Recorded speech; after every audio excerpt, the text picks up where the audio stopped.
Hello viewers, welcome to Medical Coding Only YouTube channel. இன்னைக்கு வீடியோல Medical Coding General Guideline Part 9 video தான் பார்க்க போறோம். அதுல 13 Laterality Guideline பத்தி நல்ல விரிவா பார்க்க போறோம். 13th பார்க்க போற கைட்லைன் வந்து Laterality. First Laterality அப்படின்னா என்னன்னா ஒரு மனுஷனுக்கு ரெண்டு பக்கமும் இருக்கும். இடது பக்கம் இருக்கும், வலது பக்கம் இருக்கும் இல்லைங்களா? ரைட் அண்ட் லெஃப்ட் சைடு இருக்கும். ஸோ அதை தான் வந்து இங்க மெடிக்கல் கோடிங்ல வந்து லேட்ராலிட்டி அப்படின்ற மாதிரி மென்ஷன் பண்றாங்க. ஃபார் எக்ஸாம்பிள், இப்போ நமக்கு எல்லாத்துக்குமே கோட்ஸ் இருக்கும் அப்படின்னு நமக்கு தெரியும். அப்படி பாத்தீங்கன்னா, இப்போ வலது பக்கத்துல கையில ஏதாவது ப்ராப்ளம் அப்படின்னா அதுக்கும் கண்டிப்பா கோடு இருக்கும். அதே மாதிரி இடது பக்க கையில ஏதாவது ப்ராப்ளம் அப்படின்னாலும் அதுக்கும் கண்டிப்பா கோடு இருக்கும். அதே மாதிரி இப்ப ரெண்டு பக்கமுமே சேம் ப்ராப்ளம் இருக்கு அப்படின்னா அதுக்கும் சேர்த்த மாதிரி ஒரு கோடு வரும். அதை பைலேட்ரல் அப்படின்னு சொல்லுவாங்க. அதாவது ரெண்டு பக்கமே இருக்கு அப்படின்ற மாதிரி சொல்லுவாங்க. சோ இந்த மாதிரி பேஷண்ட்டுக்கு வர டிசீஸ் ரைட் சைடு இருக்கா, லெஃப்ட் சைடு இருக்கா, பைலேட்ரல்ல இருக்கா, சோ அந்த கோட்ஸ் எல்லாம் எப்போ கோட் பண்ணணும், எப்படி கோட் பண்ணணும் அப்படின்றத சொல்றதா இந்த லேட்ராலிட்டி கைட்லைன். லேட்ராலிட்டியை இண்டிகேட் பண்றதுக்கு ICD 10CMல வந்து நிறைய செட் ஆஃப் கோட்ஸ் கொடுத்துருக்காங்க. அதுல வந்து பாத்தீங்க அப்படின்னா உங்களுக்கு ஒரு எக்ஸாம்பிள் காமிக்கிறேன். கேட்ராக்டை வந்து நான் எக்ஸாம்பிளா எடுத்திருக்கேன். கேட்ராக்ட் அப்படின்னா என்னன்னா கண்ணில் வந்து புற ஒழுகிறது. ஸோ அந்த கோர்ஸ் ICD 10CM கோர்ஸை வச்சு எப்படி வந்து லேட்ராலிட்டி காமிக்கிறாங்க அப்படிங்கிறது நான் உங்களுக்கு காமிக்கிறேன். இப்போ நான் இது வந்து பார்த்தீங்க அப்படின்னா H25.1 அந்த சீரீஸ் எடுத்திருக்கேன். அதாவது ஏஜ் ரிலேட்டட் நியூக்ளியர் கேட்ராக்ட். கேட்ராக்ட்ல மோர் ஸ்பெசிஃபிசிட்டி, ஏஜ் ரிலேட்டட்னா வயசானதுக்கு அப்புறம் இந்த நியூக்ளியர்ல கேட்ராக்ட் வர்றது. இதை பத்தி நீங்க வந்து எப்படி இந்த டாக்குமெண்ட் எடுக்கணும் அப்படின்லாம் வரி பண்ண வேண்டாம். ஆஸ் யூஷுவல் வந்து டாக்டரே வந்து இந்த கேட்ராக்ட்குரிய ஸ்பெசிஃபிசிட்டி சொல்லியிருக்காங்க. சொல்லியிருந்தாங்க ஏஜ் ரிலேட்டட் நியூக்ளியர் கேட்ராக்ட் அப்படின்னு சொல்லியிருந்தாங்கன்னா இந்த கோட் நம்ம எடுக்கலாம். நான் ஒரு உதாரணத்துக்காக நான் இப்போ இதையே உங்களுக்கு காமிக்க போறேன். அப்படி இல்லை அப்படின்னா அன்ஸ்பெசிஃபைட் கேட்ராக்ட் அப்படின்னு கூட ஒரு சீரீஸ் வரும்.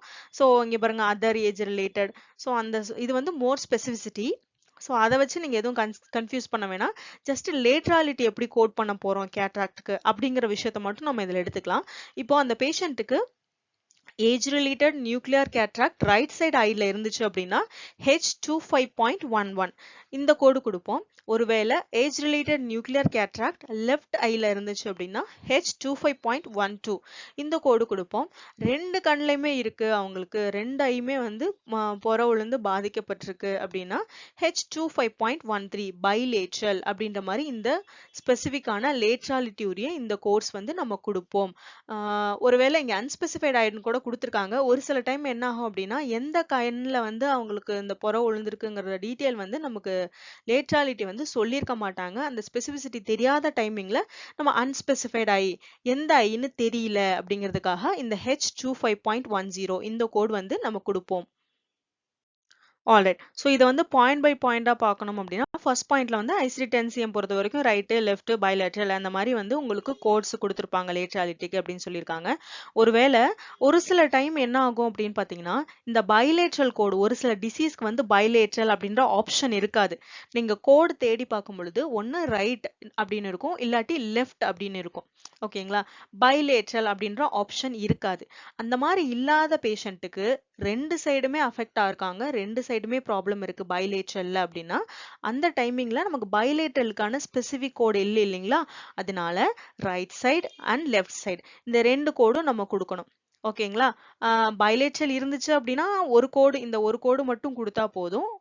நீங்க கோட் புக்ல பாக்குறப்ப அந்த இடத்துல பைலேட்ரல்ன்ற ஆப்ஷன் இல்லை அப்படின்னா நீங்க ரைட்டு அண்ட் லெஃப்ட் ரெண்டையும் சேர்த்து அப்படி ரெண்டு கோடு கொடுப்பீங்க. அதனால அது வந்து ரெண்டு பக்கமும் இருக்கு அப்படின்றத டினோட் பண்ற மாதிரி வந்துடும். ஏன்னு பாத்தீங்க அப்படின்னா ஒரு சில டிசீஸ்க்கு வந்து அந்த பைலேட்ரல்ன்ற ஆப்ஷன் இருக்காது. அண்ட் தேர்ட் பாயிண்டா என்ன சொல்லியிருக்காங்கன்னா ஒருவேளை எந்த லேட்ராலிட்டின்னு மென்ஷன் பண்ணல, டாக்டர் வந்து அந்த பேஷண்ட்டுக்கு அந்த ப்ராப்ளம் எந்த சைடு இருக்கு அப்படின்னு சொல்லல அப்படின்னா நான் சொன்ன மாதிரி அன்ஸ்பெசிஃபைட் கோட் வந்து கொடுங்க அப்படின்னு சொல்லியிருக்காங்க. நெக்ஸ்ட் பார்க்க போகிற பாயிண்ட் வந்து பார்த்தீங்கன்னா இப்போ ஒரு பேஷண்ட்டுக்கு வந்து பைலேட்ரலில் ஏதாவது ப்ராப்ளம் இருக்குது. ஃபார் எக்ஸாம்பிள் ஆஸ்டியோ ஆர்த்ரைட்டிஸ் வச்சுப்போம். ஆர்த்ரைட்டிஸ் அப்படின்னா என்னென்னா இன்ஃப்ளமேஷன், அதனால் அவங்களுக்கு பெயின் வரும். இப்போது நீல வந்து அதாவது அவங்களோட முட்டியில் வந்து ஆஸ்டியோ ஆர்த்ரைட்டிஸ் ஒரு பேஷண்ட்டுக்கு இருக்குது. ரெண்டு பக்கம் முட்டிலையுமே வந்து பைலேட்ரல்லையுமே ஆஸ்டியோ ஆர்த்ரைட்டிஸ் இருக்குது. ஸோ இப்போ இந்த பேஷண்ட் வந்து ஹாஸ்பிட்டலுக்கு வராங்க. எதுக்காக அப்படின்னா ரைட் சைடில் இருக்கிற நீயோட ஆஸ்டியோஆர்த்ரைட்டிஸ் ட்ரீட் பண்ணுறதுக்காக ரொம்ப பெயினாக இருக்குது அப்படின்னு சொல்லிட்டு. ஸோ ரைட் சைடில் இருக்கிற ஆஸ்டியோஆர்த்ரைட்டிஸ்க்கு மட்டும் ஃபோக்கஸ் பண்ணி அவங்களுக்கு மேனேஜ்மெண்ட் ட்ரீட்மெண்ட் அந்த மாதிரிலாம் கொடுக்குறாங்க. இந்த இடத்துல இந்த ஹாஸ்பிட்டல் ஸ்டேல இந்த என்கவுண்டரில் அவங்க லெஃப்ட் சைடு ஆஸ்டியோஆர்த்ரைட்டிஸ் நீயை பற்றி எதுவுமே பெருசாக பேசலை. அதுக்கு எந்த ஃபோக்கஸோ ட்ரீட்மெண்ட்டோ போன மாதிரி கிடையாது. ஸோ இந்த மாதிரி டைமிங்கில் நம்ம மேக்ஸிமம் என்ன பண்ணுவோம் அப்படின்னா பேஷண்ட் வர்றது வந்து பார்த்தீங்கன்னா ரைட் சைடு நீ ஆஸ்டியோஆர்த்ரைட்டிஸ்க்குரிய மேனேஜ்மெண்ட்டுக்காக தான் வந்திருக்காங்க, ட்ரீட்மெண்ட் எடுத்திருக்காங்க. ஸோ அதனால அதுக்குரிய கோட் மட்டும் கொடுப்போம். அதாவது ரைட் சைடு ஆஸ்டியோஆர்த்ரைட்டிஸ் ஆஃப் நீ அப்படின்ற கோடு மட்டும்தான் கொடுப்போம். ஸோ இந்த மாதிரி சில கண்டிஷன்ஸில் நம்மள கைட்லைன் என்ன சொல்லுது அப்படின்னா பைலேட்ரல் கோடு எடுங்க அப்படின்னு சொல்றாங்க. அது எதனால அப்படின்னா இந்த செகண்ட் லைன்ல சொல்லியிருக்காங்க as the condition still exists on both the sides. அதாவது ரெண்டு பக்கம் ரெண்டு நீலையுமே வந்து பேஷண்ட்டுக்கு ஆஸ்டியோஆர்த்ரைட்டிஸ் இன்னுமே இருக்கு. அதனால நீங்க பைலேட்ரல் கோட் தான் கோட் பண்ணணும். இந்த ரைட் சைடுக்கு மட்டும் குறிய கோட் நீங்க கோட் பண்ணக்கூடாது அப்படின்ற மாதிரி சொல்லியிருக்காங்க. இதே தான் கேட்ராக்டுக்குமே. இப்போ ஒரு சைடு ஐக்காக தான் பார்க்க ஃபோக்கஸ்க்காக வந்திருக்காங்க, ரைட் சைடு ஐக்காக மட்டும் தான் வந்திருக்காங்க, லெஃப்ட் சைடு ஐல வந்து எந்த ட்ரீட்மெண்ட் எதுவுமே போகல அப்படின்னாலும் நம்ம வந்து பைலேட்ரல் தான் கோட் பண்ணும். ஏன்னா ரெண்டு கண்ணுலையுமே இன்னமுமே பேஷண்ட்டுக்கு வந்து கேட்ராக்ட் இருந்துகிட்டு தான் இருக்கு அப்படிங்கறத டினோட் பண்றதுக்காக. ஓகே. ஸோ இன்னொரு சினாரியோ என்ன அப்படின்னா இப்போ பேஷண்ட் வந்து ஹாஸ்பிட்டல் அட்மிட் ஆகுறாங்க. எதுக்காக அப்படின்னா ரைட் சைடு நீல வந்து அவங்களால பெயின் மெடிக்கேஷன் கொடுத்து கண்ட்ரோல் பண்ண முடியல. இப்போ அடுத்த லெவல் சர்ஜரி வந்து பண்ணலாம் அப்படின்னு டாக்டர் டிசைட் பண்ணியிருக்காங்க. பொதுவாகவே இந்த ஓஏ கேசஸ்க்கு வந்து ஓஏ அப்படின்னா ஆஸ்டியோஆர்த்ரைட்டிஸ், இந்த கேசஸ்க்கு வந்து டோட்டல் நீ ஆர்த்ரோபிளாஸ்டி அப்படின்ற ஒரு சர்ஜரி பண்ணுவாங்க. டோட்டல் நீ ஆர்த்ரோபிளாஸ்டி அப்படின்னா என்னன்னா நார்மலாக இருக்கிற இயற்கையாக அவங்களுக்கு இருக்கிற அந்த காம்போனன்ட்லாம் ரிமூவ் பண்ணிட்டு அதுக்கு பதிலாக ஆர்டிஃபிஷியலான மெட்டலு பாலியத்திலின் அந்த மாதிரி விஷயங்களை வந்து ரீப்ளேஸ் பண்ணுவாங்க. ரீப்ளேஸ் பண்ணோன்னா இதை எடுத்துட்டு நேச்சுரலாக இருக்கிறத எடுத்துட்டு அந்த மெட்டலை வந்து வைப்பாங்க, இந்த நீல வைப்பாங்க. நீலையோ இல்லை அவங்களுக்கு எந்த ரீஜன்ல ஆஸ்டியோஆர்த்ரைட்டிஸ் இருக்கோ அந்த இடத்துல வைப்பாங்க. ஓகேங்களா. ஸோ இப்போ இந்த பேஷண்ட்டுக்கு வந்து ரைட் சைடு நீ பெயின் நீ ஆஸ்டியோஆர்த்ரைட்டிஸை கண்ட்ரோல் பண்ண முடியல மெடிக்கேஷனால. அதனால இப்போ சர்ஜரி போகலான்னு டாக்டர் முடிவு பண்ணிட்டாங்க. நான் சொன்ன மாதிரி டோட்டல் நீ ஆர்த்ரோபிளாஸ்டி சர்ஜரியும் பண்ணிட்டாங்க. ஓகேங்களா. ஸோ இந்த என்கவுண்டரில் நீங்கள் என்ன கோட் பண்ணணும் அப்படின்னா பைலேட்ரல் நீ ஆஸ்டியோஆர்த்ரைட்டிஸ் அப்படின்னு தான் பண்ணணும்.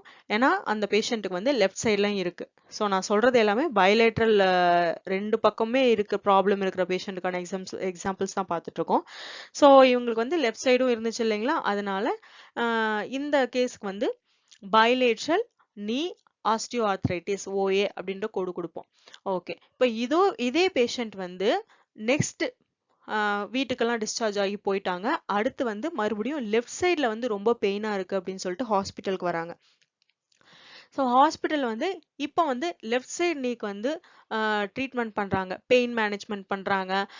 அடுத்து என்ன பண்ணலாம் அந்த மாதிரிலாம் யோசிச்சுட்டு அவங்களுக்கு மெடிக்கேஷன்லாம் கொடுத்துட்டு, இல்லை அவங்களுக்கு சர்ஜரியே பண்ணினா கூட லெஃப்ட் சைடில் வந்து சர்ஜரியோ இல்லை பெயின் மேனேஜ்மெண்ட்டோ ஏதோ ஒன்று பண்ணி அவங்கள வந்து வீட்டுக்கு அனுப்புகிறாங்க. இப்போ இந்த பேஷண்ட்டுக்கு எப்படி கோட் பண்ணுவோம் அப்படின்னா பைலேட்ரல் கோடு கொடுக்கக்கூடாது. ஏன்னா ஆல்ரெடி ரைட் சைடு நீல இருக்கிறத வந்து சர்ஜரி பண்ணி குணப்படுத்திட்டாங்க. அது இனிமே அவங்களுக்கு அந்த ரைட் சைடில் இருக்கிற ப்ராப்ளம் முடிஞ்சிருச்சு, அவ்வளோதான். ஏன்னா அது வந்து குணப்படுத்திட்டாங்க, அது சரியாயிடுச்சு.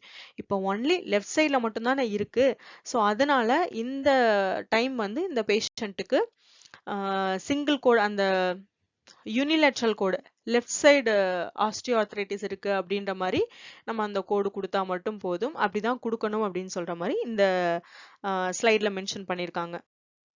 சாரி, ஸ்லைட்ல இல்லை, ஸ்லைட்ல இருக்க கைட்லைன்ல மென்ஷன் பண்ணியிருக்காங்க. ஓகே. இப்போ தேர்ட் பாயிண்ட்ல என்ன சொல்றாங்கன்னா இப்போ ஒருவேளை வந்து அந்த நான் ஃபர்ஸ்ட் சொன்னப்போ அந்த ரைட் சைடில் வந்து நீ ஆர்த்ரோபிளாஸ்டி பண்ணி முடிச்சுட்டாங்க. இப்போ நீங்கள் செகண்ட் வந்து லெஃப்ட் சைடில் வரும்பொழுது லெஃப்ட் சைடு பெயின் மேனேஜ்மெண்ட்டு இல்லை லெஃப்ட் சைடு ஆஸ்டியோஆர்த்ரைட்டிஸ்க்கு மட்டும் வராங்க அப்படின்னா யூனிலேட்ரல் மட்டும் கோட் பண்ணுங்க, லெஃப்ட் சைடு மட்டும். ஏன்னா ரைட் சைடில் இருக்கிறது வந்து ஆல்ரெடி ட்ரீட் பண்ணிட்டாங்க அப்படின்னு நான் சொல்லியிருந்தேன். ஒருவேளை இன்னுமே பேஷண்ட்டுக்கு வந்து ஆஃப்டர் ட்ரீட்மெண்ட் குடுத்ததுக்கு அப்புறமேட்டு கூட இன்னுமே ஃபுல்லா கியூர் ஆகல. அந்த ரைட் சைட்ல இருக்கிறது. இன்னும் அந்த பிரச்சனை வந்து அந்த ப்ராப்ளம் வந்து இந்த பேஷண்ட்க்கு இருந்துட்டே இருக்கு அப்டின்னா, இப்ப வந்து நீங்க பைலேட்ரல் கோடு குடுக்கலாம் அப்டின்ற மாரி சொல்றாங்க. மேக்ஸிமம் சர்ஜரி பண்ணிட்டா அது குணமாயிரும். நான் இது உங்களுக்கு புரிஞ்சுக்கணும் அப்டிங்கிறதுக்காக, இத எக்ஸ்பிளைன் பண்ணுங்கிறதுக்காக அந்த மாரி சொல்லியிருக்கேன்.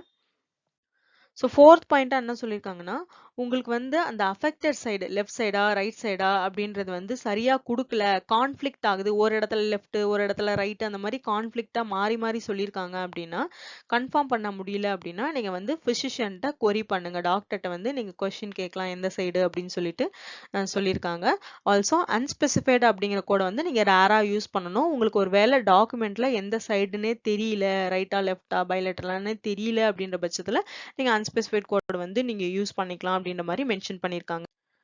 இது வந்து சிம்பிளா எப்படி செக் பண்ணலாம், ஞாபகம் வச்சுக்கலாம் அப்படின்னா, அந்த பேஷண்ட்டுக்கு பைலேட்ரல்ல இன்னுமே அந்த பிரச்சனை இருந்துட்டு இருக்கு அப்படின்னா, பைலேட்ரல் கோடு குடுப்போம்.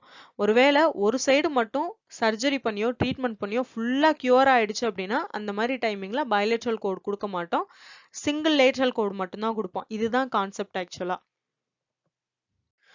ஸோ லேட்ராலிட்டி பத்தி நம்ம ஞாபகம் வச்சுக்க வேண்டியது என்ன அப்படின்னா, ஐசிடி 10 பொறுத்த வரைக்கும் ரைட் சைடு, லெஃப்ட் சைடுன்னு கோடு இருக்கும். பைலேட்ரல்னு கோடு இருக்கும்.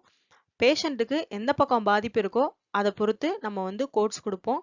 2 பக்கமே இருக்கு. ஐசிடி 10 கோடும் பைலேட்ரலுக்குரிய கோடு இருக்கு அப்படின்னா பைலேட்ரல் கோடு கொடுப்போம். அப்படி இல்லை பைலேட்ரல் கோடுனே ஒரு இல்லை அந்த டிசீஸ்க்கு ஐசிடி 10 புக்கில் அப்படின்னா தனித்தனியாக ரைட் அண்ட் லெஃப்ட் ரெண்டுமே கோட் பண்ணுவோம்.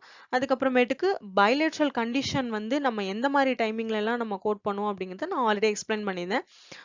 பேஷண்ட்டுக்கு வந்து 2 இதுலயுமே இருக்கு, ஆக்டிவா 2 பக்கமே அந்த ப்ராப்ளம் இருக்கு அப்படின்னா நம்ம வந்து பைலேட்ரல் அப்படின்னு எடுத்துப்போம். இல்லாட்டி ரைட் அண்ட் லெஃப்ட் அப்படின்னு 2 கோடு கொடுப்போம். ஒருவேளை ஒரு சைடு மட்டும் ஆல்ரெடி ட்ரீட்மெண்ட் போய் குணம் ஆயிடுச்சு ஃபுல்லா, ஏதோ சர்ஜரிலாம் முடிஞ்சிச்சு, அந்த பக்கம் அந்த டிசீஸே இல்லை அப்படின்னா நம்ம அந்த டைமிங்ல வந்து பைலேட்ரல்னு கோட் பண்ண மாட்டோம். யூனிலேட்ரல் மட்டும் தான் கோட் பண்ணுவோம். இதுதான் இந்த கைட்லைன். ஸோ நெக்ஸ்ட் வர கைட்லைன்ஸ் வந்து அடுத்த பார்ட்ஸ்ல பார்ப்போம். உங்களுக்கு இந்த வீடியோ வந்து யூஸ்ஃபுல்லா இருக்கும்னு நம்புறேன். உங்களுக்கு இந்த வீடியோ பிடிச்சிருந்துச்சுன்னா லைக், ஷேர் அண்ட் கமெண்ட் பண்ணுங்க. அண்ட் மறக்காம சேனலை ப்ளீஸ் சப்ஸ்கிரைப் பண்ணுங்க. அண்ட் பக்கத்துல இருக்க பெல் ஐக்கானையும் கிளிக் பண்ணிக்கோங்க. தேங்க்ஸ் ஃபார் வாட்சிங். See you in next video. Bye bye.